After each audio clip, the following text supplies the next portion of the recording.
Vladimir Constantin entra dans un restaurant de luxe décidé à humilier quelqu'un pour impressionner ses associés. Lorsque le serveur s'approcha, il sourit et passa la commande en russe. Fort, clair, pour que tout le monde rit. Ce que Vladimir n'attendait pas, c'était la réponse du jeune serveur. « Vous avez l'air malin », dit-il avec un sourire snob. « Voyons si vous êtes compétent. »« Quel vin désirez-vous, monsieur Constantin ?» dit Ricardo, le serveur le plus expérimenté du restaurant. « Château Margaux Divi Tuxtoshi Piekpad Smith ? Excellent choix. Je vais le chercher immédiatement. » Ricardo se tourna pour partir lorsque Vladimir dit quelque chose qui fit glacer le sang de tous. Il parla en russe. Fort, clair, pour que tout le monde entende. Les mots sortirent chargés de venin et de mépris. Les 3 hommes qui l'accompagnaient éclatèrent de rire. La majorité des clients ne comprit rien. Mais ils perçurent, au ton et au rire, que c'était quelque chose de cruel. Vladimir observait Ricardo avec un sourire malveillant, attendant de voir la confusion, l'embarras, l'humiliation. Il espérait que le serveur demanderait une traduction. Il espérait le voir petit et perdu. Ce que Vladimir ignorait, c'est qu'il venait de commettre la plus grande erreur de sa soirée. Car Ricardo Mendes avait compris chaque mot. Ricardo s'arrêta. Il ne se retourna pas immédiatement. Il inspira profondément, compta jusqu'à 3, puis pivota lentement sur ses talons. Quand ses yeux croisèrent ceux de Vladimir, il y avait quelque chose de différent. Ce n'était pas de la colère, ce n'était pas de la peur.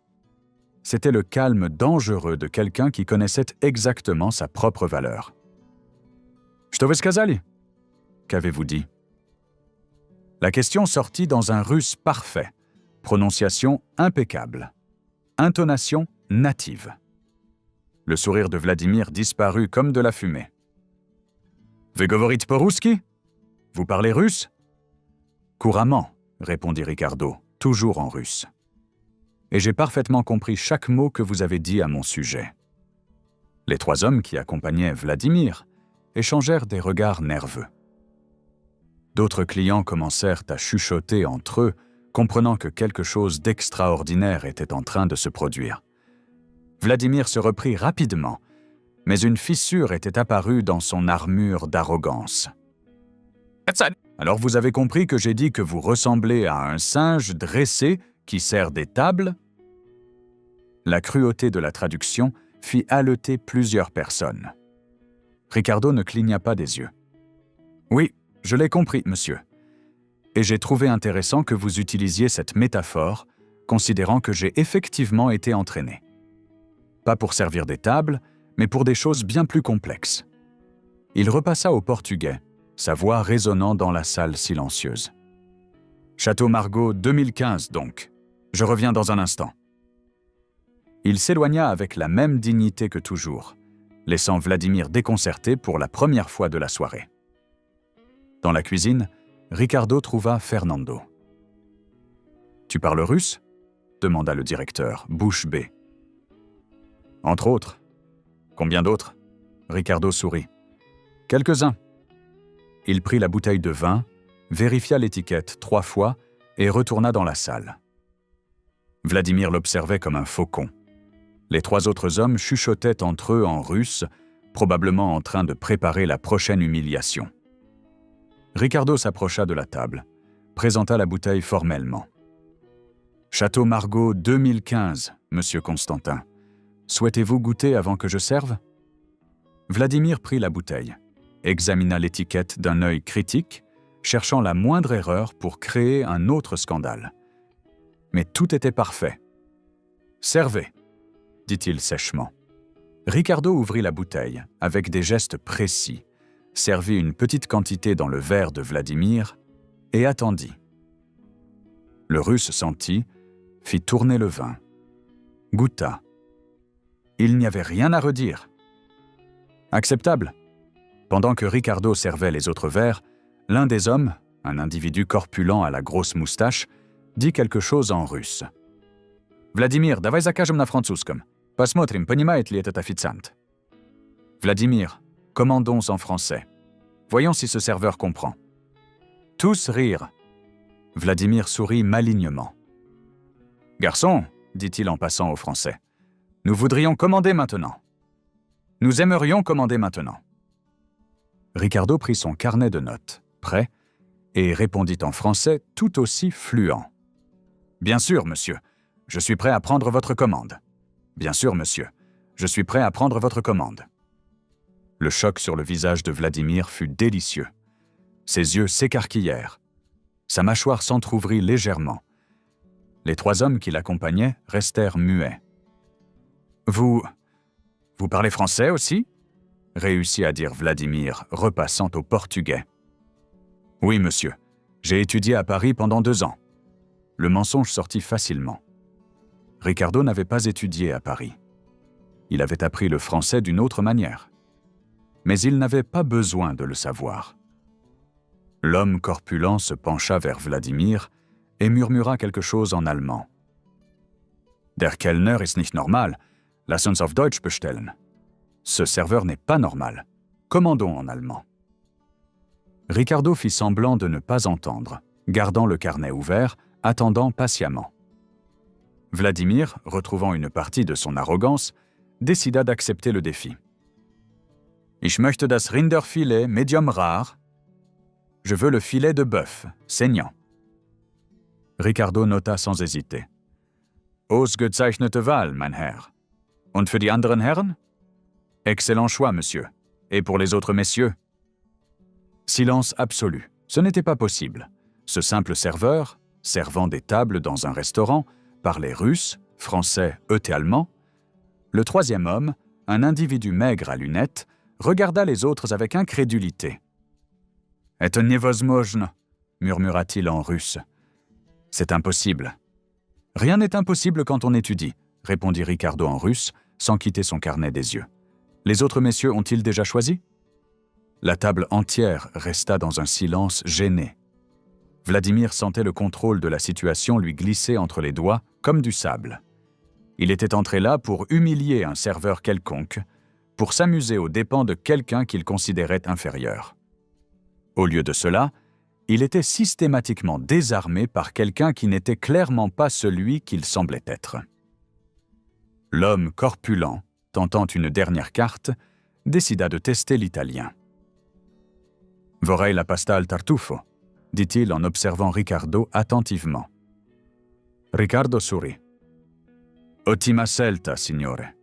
Il nostro tartufo bianco è fresco di oggi. » « Excellent choix, monsieur. Notre truffe blanche est fraîche du jour. »« Madonna !» murmura l'homme corpulent en faisant le signe de croix. Les autres clients du restaurant étaient désormais complètement absorbés par la scène. Les conversations s'étaient arrêtées. Les fourchettes restaient suspendues dans les airs. Tous voulaient voir jusqu'où cela irait. Giuliana, la réceptionniste, filmait discrètement avec son téléphone portable. Fernando, le directeur, observait de loin, bouche bée. L'homme maigre à lunettes, déterminé à briser Ricardo d'une manière ou d'une autre, tenta l'espagnol.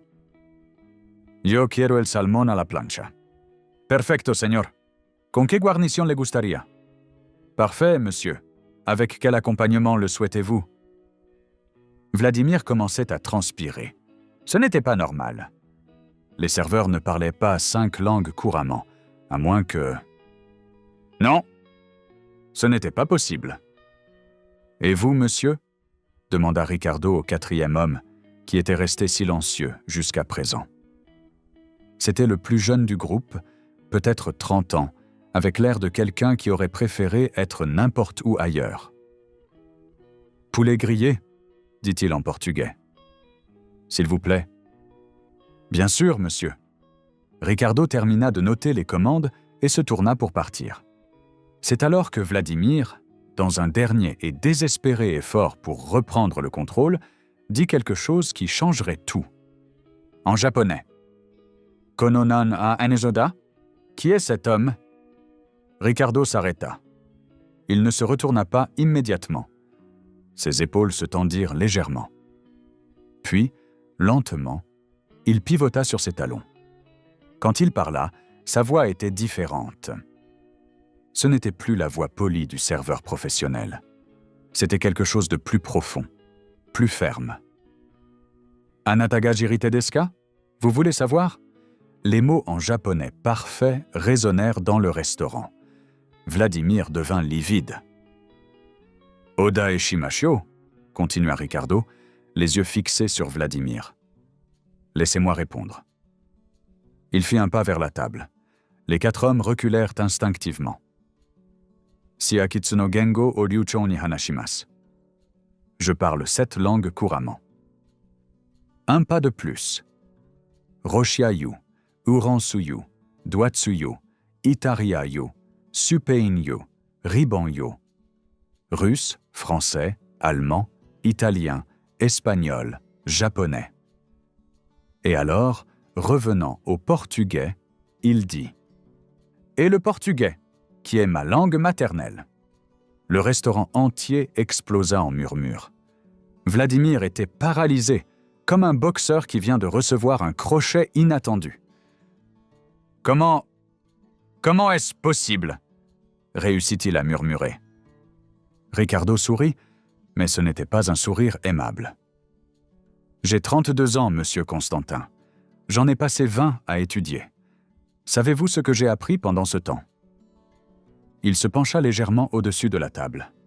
« J'ai appris que le savoir est un pouvoir, et que les personnes qui utilisent les langues pour humilier les autres sont, en réalité, les plus faibles de toutes. » Vladimir tenta de se reprendre, mais sa voix trembla. « Vous n'êtes qu'un serveur.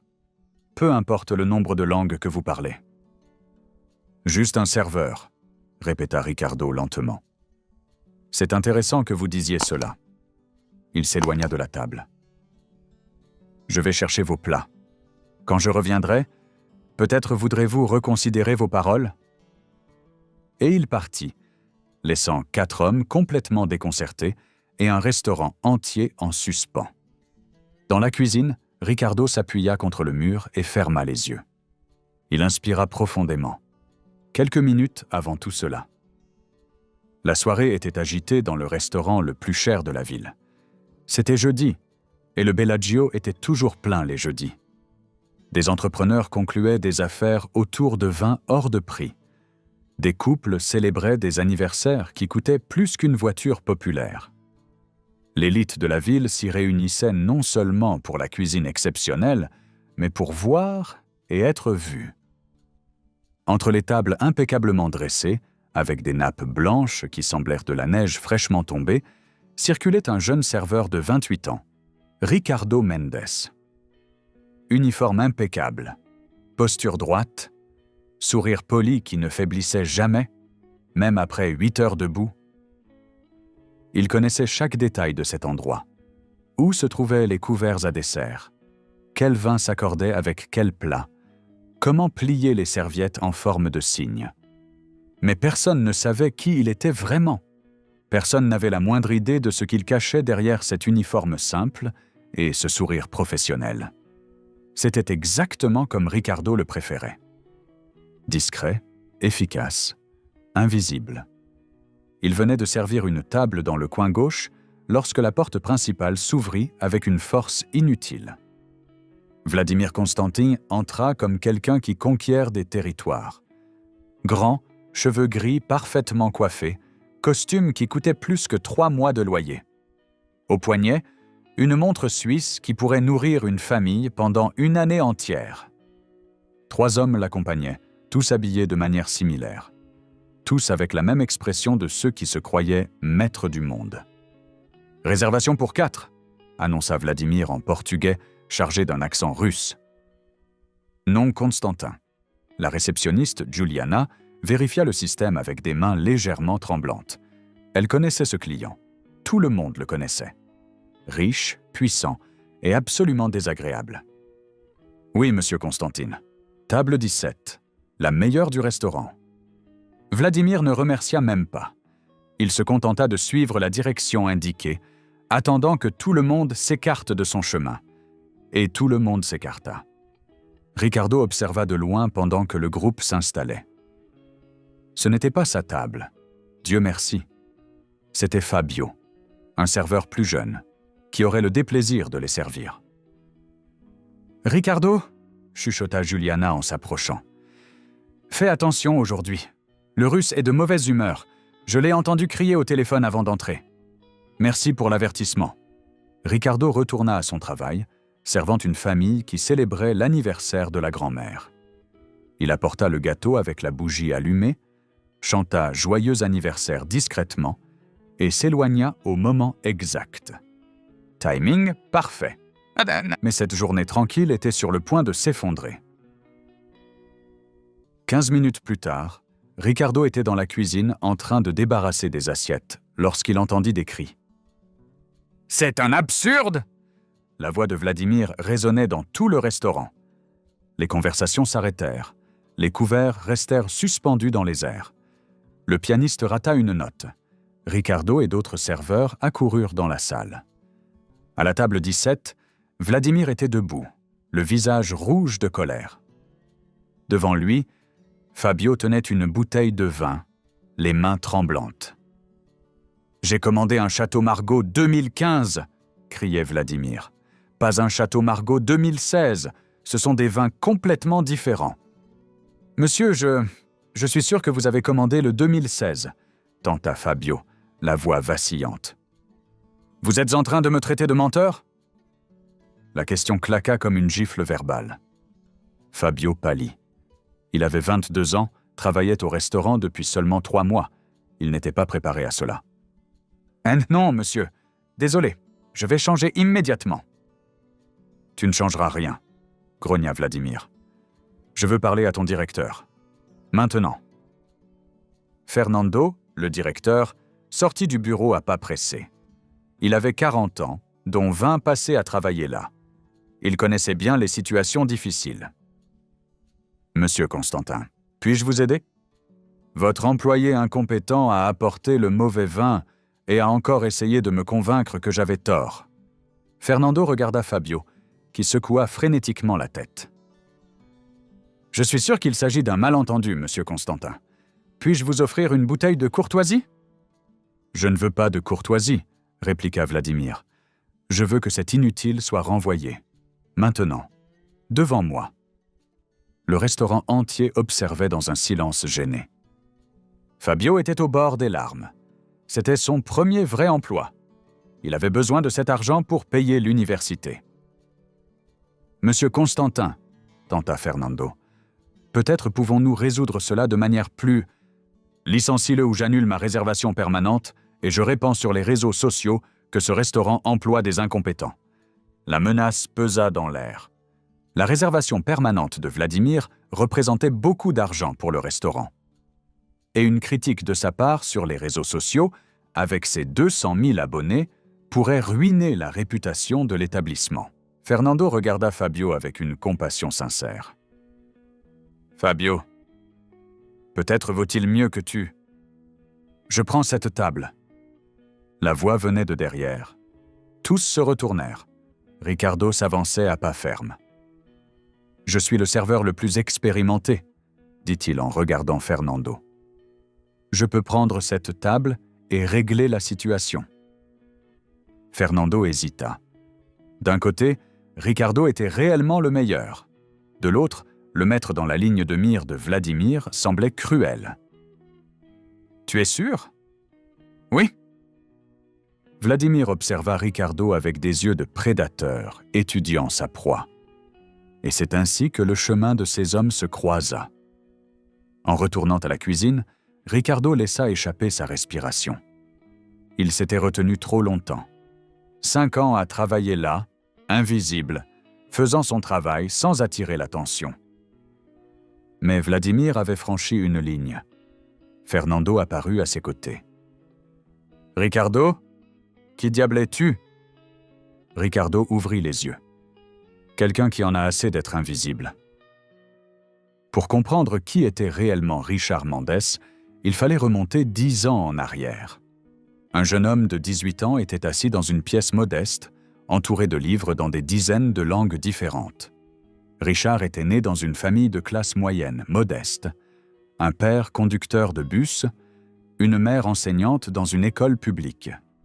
Mais très tôt, il manifesta un talent extraordinaire. À 6 ans, il lisait déjà couramment. À 8 ans, il commença à apprendre l'anglais seul, en utilisant des vidéos sur Internet. À 10 ans, il étudiait déjà le français. Sa mère, Anne Mendes, remarqua le don de son fils et fit des sacrifices inimaginables. Elle travaillait en double journée, économisait chaque centime, achetait des livres d'occasion et des abonnements à des applications d'apprentissage des langues. « Ce garçon ira loin », disait-elle à son mari. « Il a quelque chose de spécial. » À 15 ans, Richard maîtrisait déjà 5 langues. Il obtint une bourse complète pour étudier dans un lycée privé d'élite, le même que fréquentaient les enfants des riches. C'est là qu'il découvrit l'abîme entre son monde et le leur. Les autres élèves avaient tout. Des voitures importées les attendaient à la sortie, des vacances en Europe chaque année, des vêtements de marque. Richard avait du talent, et rien d'autre. Ses camarades se moquaient discrètement de lui. « Regardez le boursier. Il pense qu'il va devenir quelqu'un dans la vie. La connaissance ne paie pas les factures. » Mais Richard étudiait. Pendant qu'il faisait la fête, il étudiait. Pendant qu'il voyageait, il étudiait. Pendant qu'il dormait, il étudiait. À 18 ans, il fut admis à Harvard avec une bourse complète pour étudier les relations internationales. Sa mère pleura de joie. Son père l'enlaça avec une fierté trop grande pour tenir dans sa poitrine. « Tu as réussi, mon fils, tu as réussi. » Les 4 années à Harvard furent transformatrices. Richard n'y apprit pas seulement la théorie. Il apprit comment le monde fonctionnait réellement, comment les personnes de pouvoir opéraient, comment l'élite mondiale communiquait. Il ajouta le mandarin et le japonais à son répertoire, effectua des stages dans des ambassades, rencontra des diplomates, des chefs d'entreprise, des personnes qui façonnaient des nations. Il obtint son diplôme avec les plus hautes distinctions. 3 offres d'emploi l'attendaient. Une au ministère des Affaires étrangères brésilien, une à l'ONU à New York, une dans une multinationale avec un salaire à 6 chiffres. Et puis 2 semaines avant d'accepter l'offre du ministère, le téléphone sonna. C'était l'hôpital. Sa mère avait été victime d'un AVC. Elle était dans le coma. Richard abandonna tout. Il rentra au Brésil par un vol d'urgence. Il passa 3 jours au chevet de son lit, tenant sa main, la suppliant de se réveiller. Le 3e jour, elle ouvrit les yeux pendant quelques secondes. Elle regarda son fils, sourit et murmura « Fière, tellement fière !» Puis elle ferma les yeux et ne les rouvrit jamais. Anne Mendes mourut à 48 ans, sans voir son fils réaliser tous les rêves pour lesquels elle s'était tant sacrifiée. Le monde de Richard s'effondra. Dans les semaines suivantes, il découvrit que sa mère avait laissé des dettes. Beaucoup de dettes, des prêts contractés pour payer ses études, des cartes de crédit surchargées. Son père, brisé par la perte, tomba malade de chagrin. Richard avait besoin d'argent. Urgemment. Les offres prestigieuses s'évaporèrent lorsqu'il ne répondit pas dans les délais. Il resta au Brésil, s'occupant de son père, réglant les dettes, survivant. Le jeune prodige de Harvard avait désormais besoin de n'importe quel emploi payant rapidement. C'est alors qu'il vit l'annonce. Recherche serveur, restaurant Bellagio, expérience non requise. Au début, ce devait être temporaire, juste le temps de payer les dettes, juste le temps que son père se rétablisse, juste jusqu'à... Mais 5 ans passèrent. Les dettes furent payées. Son père se rétablit partiellement, suffisamment pour vivre seul. Et Richard resta au Bellagio. Car il découvrit quelque chose sur lui-même durant ces années à servir des tables. il découvrit qu'il était devenu invisible, et que l'invisibilité était à la fois une prison et un refuge. Richard revint dans la salle en portant un plateau avec les plats. Le restaurant entier observait en silence. Même les autres tables, qui en théorie n'avaient rien à voir avec cela, étaient totalement absorbées par le drame qui se déroulait. Vladimir et ses 3 accompagnateurs murmuraient nerveusement entre eux, alternant entre le russe, l'allemand et le français, comme s'ils cherchaient une langue sûre. Ils ne se rendaient pas compte que Richard les comprenait toutes. « Il ne peut pas être juste un serveur », disait l'homme corpulent en allemand. « Ça n'a aucun sens. » « Peut-être que c'est une sorte de test », suggérait l'homme maigre aux lunettes en russe. « Une émission de télévision cachée. » Vladimir restait silencieux, le visage fermé. Il était habitué à être le prédateur, pas la proie, et il n'aimait pas cette inversion des rôles. Richard s'approcha d'un pas mesuré, posant chaque plat devant le client correspondant avec une précision professionnelle. « Filet de bœuf saignant pour Monsieur Constantin », annonça-t-il en portugais. « Pâtes à la truffe pour Monsieur, saumon grillé pour Monsieur et poulet grillé pour Monsieur. » Tout était parfait, présentation impeccable. Comme toujours.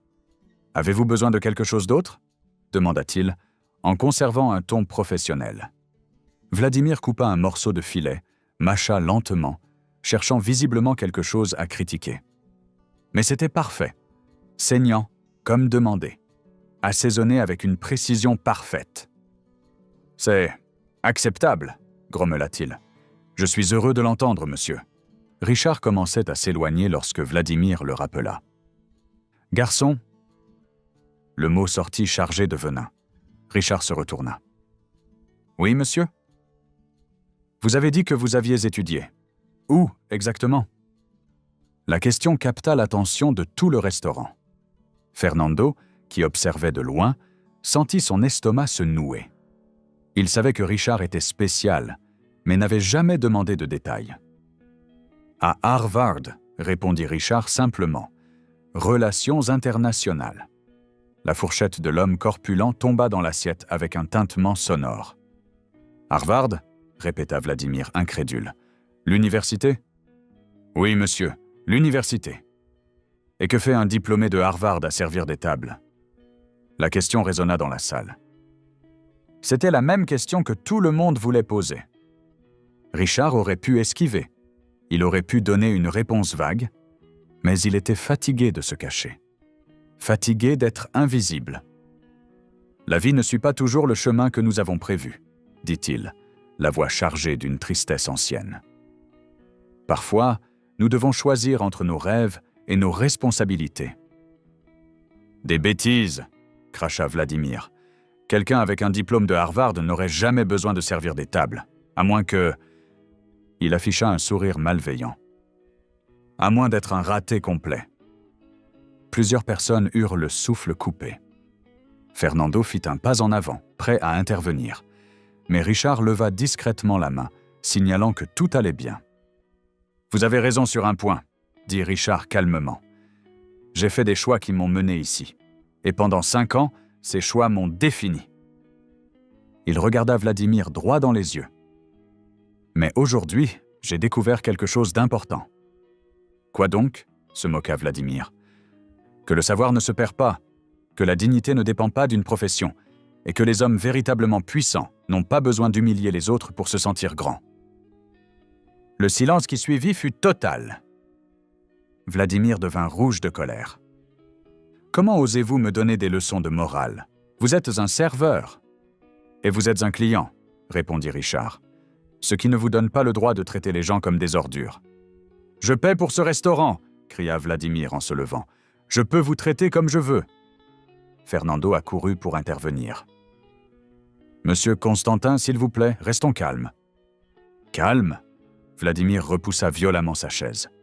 « Ce serveur vient de me manquer de respect. »« Non, monsieur Constantin, » dit une voix féminine. Tout le monde se retourna. Une femme élégante d'environ 60 ans s'était levée de sa table. Richard la reconnut. Elle dînait là tous les jeudis, toujours polie, toujours généreuse en pourboire. Ce jeune homme n'a fait que se défendre de votre cruauté, poursuivit-elle d'une voix ferme. Et pour ma part, je suis impressionnée et honteuse. Honteuse ? Répéta Vladimir. Honteuse de fréquenter un établissement où des clients pensent pouvoir humilier des employés en toute impunité, expliqua-t-elle, et impressionnée par la dignité dont ce jeune homme a fait preuve. Un autre client se leva. Un homme en costume, un entrepreneur connu dans la ville. « Je suis d'accord, dit-il.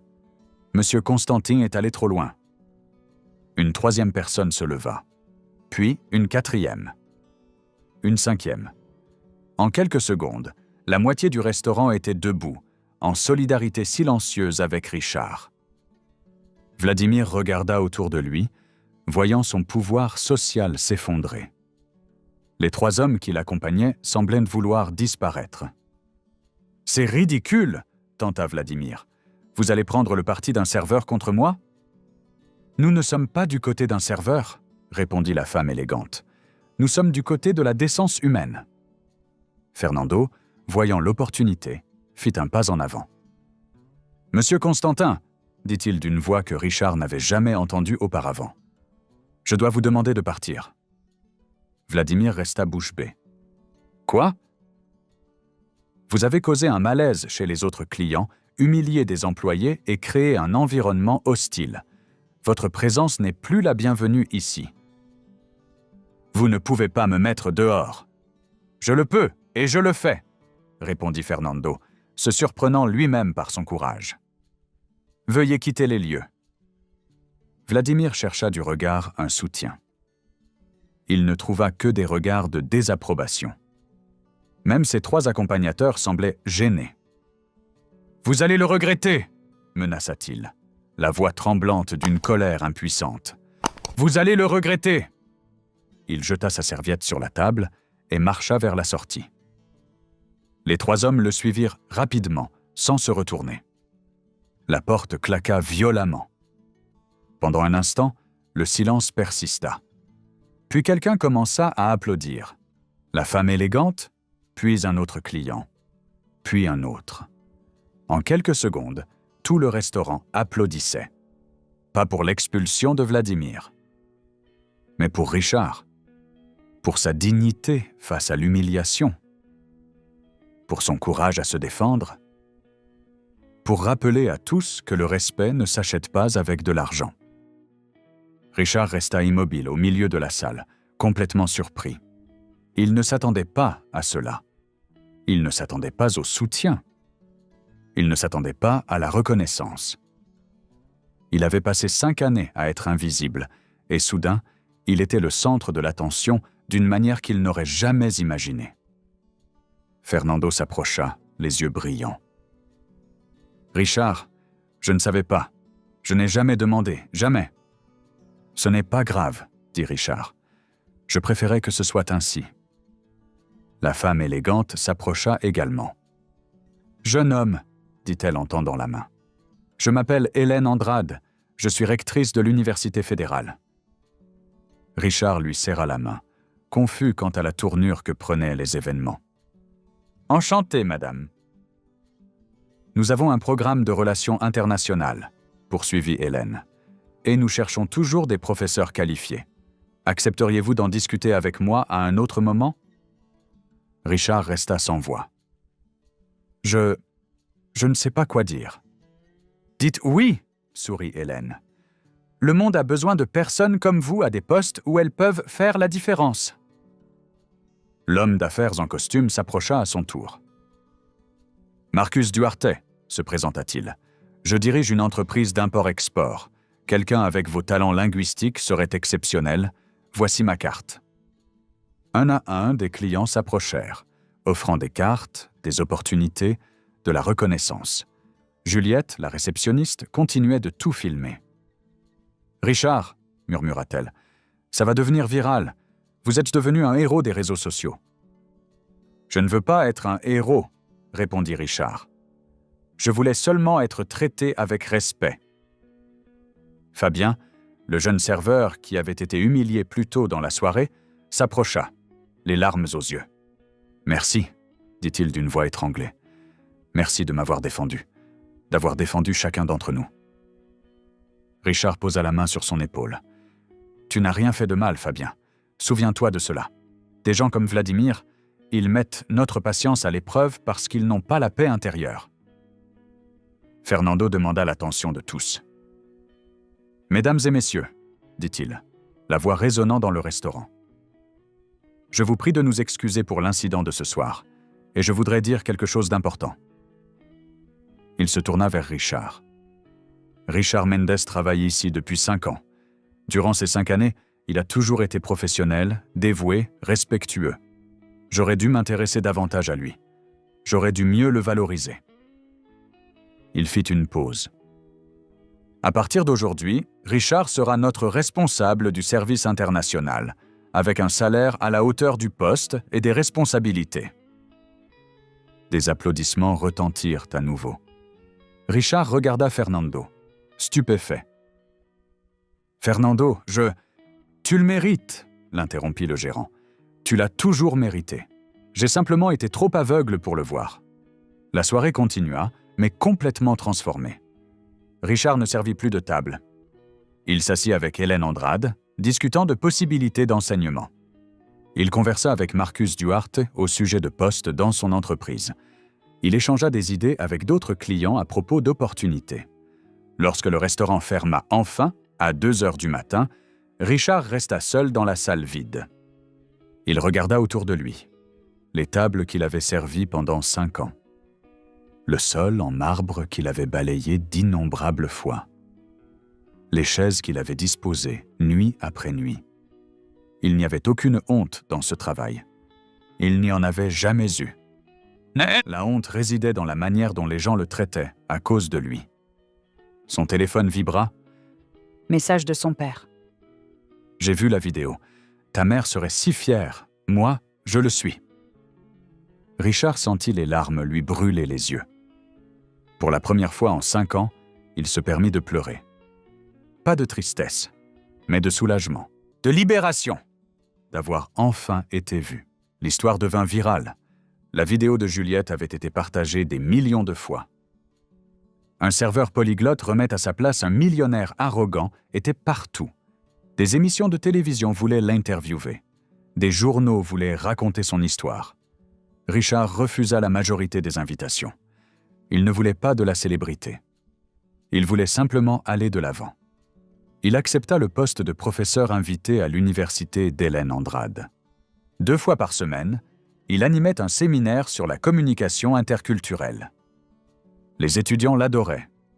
Il accepta également une mission de conseil auprès de l'entreprise de Marcus Duarte, aidant à négocier avec des partenaires internationaux, utilisant ses compétences linguistiques d'une manière qui comptait réellement. Et il continua au Bellagio, non plus comme serveur, mais comme responsable du service international. Il forma l'équipe, il enseigna le respect, la dignité, l'importance de traiter chaque personne comme si elle était la plus importante du restaurant. Parce qu'elle l'était toute. Fabien s'épanouit sous sa direction. Le jeune serveur commença à étudier l'anglais et l'espagnol pendant ses pauses. « Je veux être comme vous », lui dit-il un jour. « Non », répondit Richard. « Sois meilleur, sois toi-même. » Vladimir Constantin ne revint jamais au restaurant, mais son histoire connut un épilogue intéressant. 3 mois après l'incident, Richard reçut une lettre, sans expéditeur. À l'intérieur, un billet manuscrit en russe. « Вы были правы, я был слаб, спасибо за урок. » Vous aviez raison, j'étais faible. Merci pour la leçon. Il n'y avait pas de signature. Mais Richard savait de qui il s'agissait. Il ne répondit pas. Certaines leçons n'ont pas besoin de réponse, seulement de reconnaissance. Le père de Richard vint lui rendre visite pour la première fois depuis l'incident. Ils dînèrent au Bellagio, naturellement. Richard ne servit pas la table, mais présenta chaque plat, expliqua chaque vin, avec le même soin qu'il avait toujours eu pour le travail bien fait. « Ton grand-père serait fier, » dit son père, les yeux embués. « Ta mère est fière, où qu'elle soit. »« Je le sais, papa. » Sais-tu ce que j'ai appris en te regardant toutes ces années ?» Richard secoua la tête. « J'ai appris que le succès ne dépend pas de l'endroit où tu travailles. Il dépend de qui tu es pendant que tu travailles. » Le vieil homme prit la main de son fils. « Tu n'as jamais cessé d'être toi-même, Richard, même quand le monde a essayé de te faire oublier qui tu étais. » Cette nuit-là, après le départ de son père, Richard resta dans le bureau qu'il occupait désormais au restaurant. Il regarda les diplômes accrochés au mur. Harvard, certificat de langue, lettre de recommandation. Et à côté d'eux, il accrocha quelque chose de nouveau. Une photo. De lui, en uniforme de serveur, le jour où il avait commencé au Bellagio. Pas par honte, mais par souvenir. Un rappel que la dignité ne vient pas des titres. Elle vient de l'intérieur. Hélène Andrade l'invita à prononcer un discours lors de la cérémonie de remise des diplômes. Richard faillit refuser. Mais il accepta, car il avait quelque chose à dire. Le jour venu, devant 200 diplômés et leurs familles, il monta sur scène. Il ne portait pas de costume coûteux. Il portait une chemise simple et un jean. « Vous êtes diplômés aujourd'hui », commença-t-il. Certains avec des honneurs, certains avec un emploi déjà assuré, d'autres encore à la recherche de leur chemin. Il fit une pause. « J'ai été diplômé avec mention. J'avais 3 offres d'emploi et j'ai fini par servir des tables pendant 5 ans. » Il laissa l'information s'imprégner. « Et savez-vous ce que j'ai appris ?» Les diplômés étaient totalement attentifs. « J'ai appris que la vie n'est pas linéaire, que le succès a de nombreuses définitions et que la dignité est indépendante de la profession. » Il raconta son histoire. Il n'épargna aucun détail. Il parla de sa mère, des dettes, de l'orgueil avalé, des nuits à servir des personnes qui le traitaient comme un meuble. « Mais j'ai aussi appris, poursuivit-il, que le savoir est comme des graines. Vous pouvez les enterrer, mais elles poussent toujours. » Lorsqu'il termina, l'ovation fut longue et intense. Mais ce que Richard chérissait le plus fut une jeune femme qui vint le voir après. Fille d'une employée de maison, première de sa famille à obtenir un diplôme. « Merci, » dit-elle en pleurant. « Merci de montrer que des personnes comme nous peuvent arriver jusqu'ici et qu'il n'y a aucune honte dans nos origines. » Richard la prit dans ses bras. « N'oublie jamais d'où tu viens, » dit-il. « Mais ne laisse jamais cela définir jusqu'où tu peux aller. » Richard ouvrit sa propre école de langue. Petite au début. Seulement 3 salles, mais avec un objectif clair. Enseigner des langues à des personnes qui n'avaient pas les moyens de fréquenter des écoles coûteuses. Des enfants de travailleurs, des immigrés, toute personne ayant la volonté d'apprendre. Fabien fut son premier professeur assistant. Désormais fluent en 3 langues, le jeune homme qui avait failli être licencié pour une erreur qu'il n'avait pas commise aidait maintenant d'autres personnes à grandir. L'école gagna en réputation. Non pas pour l'exclusivité, mais pour l'inclusion. Les journaux écrivirent à son sujet. Un ex-serveur diplômé de Harvard démocratise l'enseignement des langues. Mais Richard ne se souciait pas des gros titres. Il se souciait des élèves. De Maria, la femme de ménage de 50 ans qui apprenait l'anglais pour aider ses petits-enfants. De João, le livreur qui étudiait le mandarin pour obtenir un meilleur emploi. d'Anna, l'adolescente issue de la périphérie qui rêvait de devenir diplomate. Chacun avait son histoire, chacun méritait une chance. Et le Bellagio, il devint une référence non seulement pour sa cuisine, mais aussi pour la manière dont il traitait ses employés. Fernando mit en place de nouvelles politiques. Des primes éducatives pour ceux qui souhaitaient étudier. Tolérance zéro envers les clients abusifs. Valorisation de chaque membre de l'équipe. Le restaurant prospéra. Parce que des employés heureux créent de meilleures expériences. Et les clients perçoivent la différence. Un soir, Richard fermait l'école lorsqu'il vit un homme qui attendait dehors. Grand. Cheveux gris. Vladimir Constantin. Richard se tendit, mais pas de peur, de curiosité. « Monsieur Constantin. »« Richard, dit Vladimir, la voix différente de la dernière fois. « Puis-je vous parler ?»« Bien sûr. » Ils entrèrent dans l'école. Richard offrit du café. Ils restèrent assis en silence pendant un moment. « Je suis venu m'excuser, » dit finalement Vladimir. « Sincèrement. Pas parce que j'en ai besoin, mais parce que je le dois. » Richard se contenta d'écouter. « Cette nuit-là, vous m'avez montré quelque chose que je ne voulais pas voir, que j'étais un homme petit qui essayait de se sentir grand en humiliant les autres. » Vladimir regarda ses propres mains. « J'ai perdu des amis à cause de cette vidéo. J'ai perdu des contrats.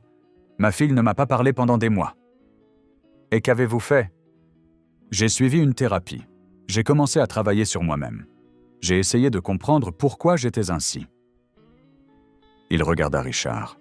« J'ai découvert que je traitais les autres mal parce que je me sentais mal avec moi-même, que l'arrogance était un masque pour l'insécurité. » Richard acquiesça. « Il faut du courage pour admettre cela. »« Vous avez des raisons de me haïr. »« Je ne te hais pas, » répondit simplement Richard. « Je n'ai jamais haï.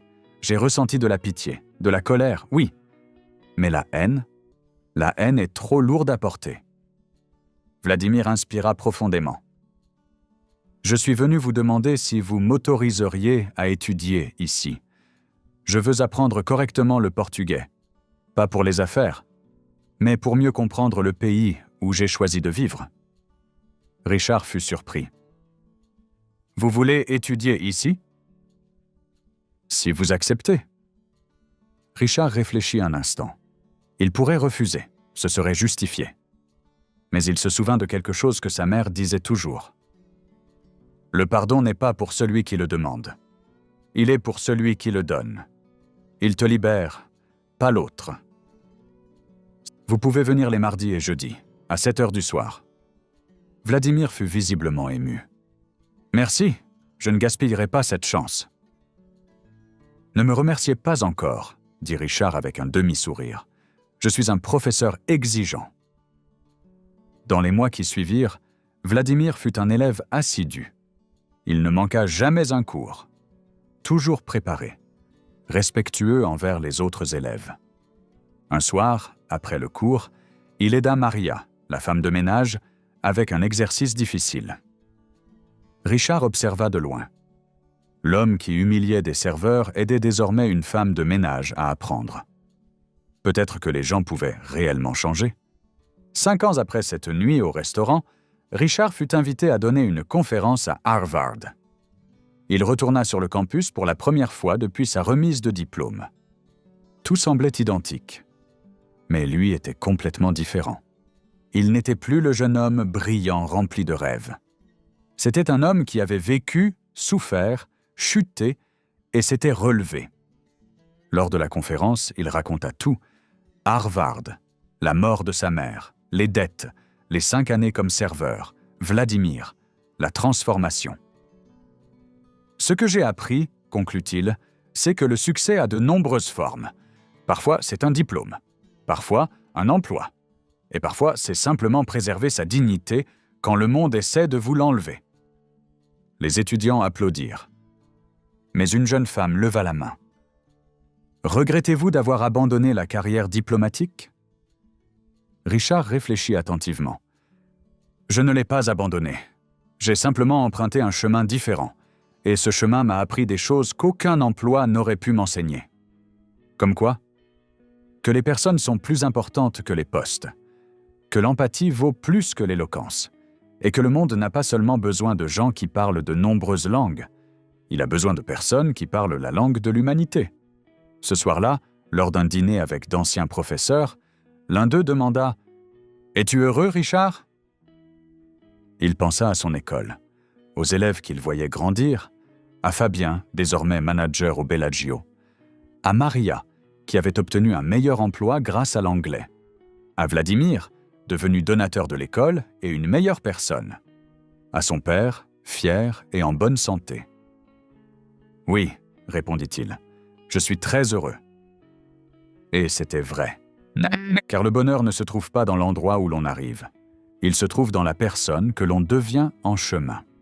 Richard Mendes enseigna quelque chose d'important à tous ceux qui furent témoins de son histoire. Que le savoir est un pouvoir, mais que le caractère est un héritage. Que le respect ne s'achète pas, il se conquiert. Que la dignité ne dépend pas de la profession, mais de la manière dont on s'y comporte. Et que parfois les plus grandes victoires de la vie ne viennent pas du fait d'humilier ceux qui nous ont humiliés, mais de rester debout, même lorsque le monde essaie de nous rapetisser. Car au final, les gens ne se souviendront pas de votre poste, mais de la façon dont vous les avez fait se sentir. Et Richard Mendes fit que des millions de personnes se sentent vues, valorisées, importantes, indépendamment du nombre de langues qu'elles parlaient ou du prix de leur costume. Si cette histoire vous a touché, laissez un like et partagez-la avec quelqu'un qui a besoin de se rappeler sa propre valeur. Commentez ci-dessous.